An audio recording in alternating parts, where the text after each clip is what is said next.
This is my first time writing my story, so please bear with me. I have experienced a lot of ghostly encounter, but this story is the first time I saw one and it is unforgettable.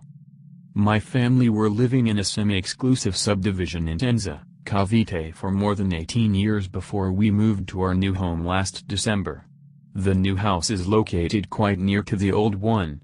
This encounter happened when I was 13-14 years old. I'm 23 years old now and the eldest child, at our old house.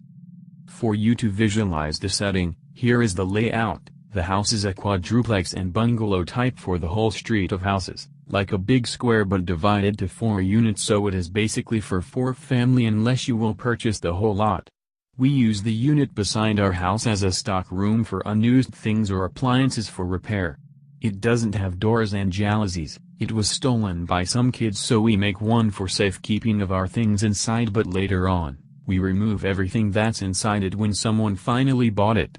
At the front, we planted Kamansi tree, breadnut tree. So we are the only family living in that quadruplex for about 10 years, though we have other neighbors within our street, and night lights were only at the front of our houses.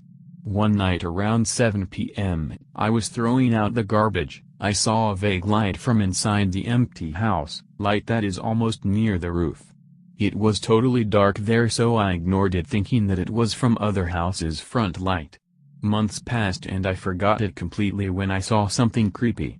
A lady in white nightgown, floating at the middle of the house for about 7-10 inches off the ground and near the front door. She was facing me, though I can't see her face. I can see how her hair flowing as if there's a fan in front of her. I stood there for a few seconds, and when I realized what in hell was that, I ran back to my house screaming. My mom asked why, but I didn't said anything for they might not believe it. I made sure that I will throw our garbage early and won't stay outside when the clock strikes 6 p.m. so that I can't see that again. Few days after, my mom asked me to buy something to the nearby store, but I refused. She said she can't leave her cooking, so I have no choice but to do as she says. I have to walk in front of the empty house to get to the store. I also put a bath towel on my head so that I can't see the house. But things got weird when I am passing the house and something was forcing me to look at it. And there she was again, looking through the window. As if she was waiting for me. I still can't see her face. I can't run back to my house, so I ran to the store sobbing, but bought what I need and stayed there for a while and went home. I have to pass again at that creepy house to get to ours. I was hesitant to walk again, but I don't want to stay long outside, so I ran. While running, I also caught a shadow of a man standing beside the other empty house. I screamed while running.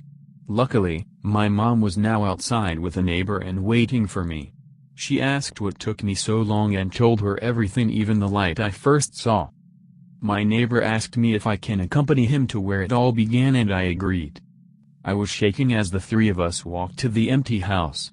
I pointed to them where I first saw the light, and when they analyze it, it's impossible to enter any light that high. Then I stand to where I saw her floating and our neighbor stiffened. My mom asked why, but he said we should get out of there immediately. He told us that he felt a presence and had goosebumps. I went silent and I don't know what came into me, but I stared at him. After a while, I stood up like nothing happened and continued my chores. The next day, they told me that for a while, they felt that when I was silent, it's not me they are with, and he even told me that I was smirking and glaring at him like I want him dead. I said I know that I was staring at him but not aware with the glare and smirk thing. They brought me to a quack doctor and he said the lady I was seeing was living in the Kamansi tree, breadnut tree. The lady don't want to harm me but wanted to be my friend. He said I just need to light a candle beside the tree for her to spare me. And I did. I can't bear to have an unseen friend that time. Until the last time I went to the old house, I didn't see the lady nor feel her presence. Maybe she found another friend. And that's fine. Thank you for reading.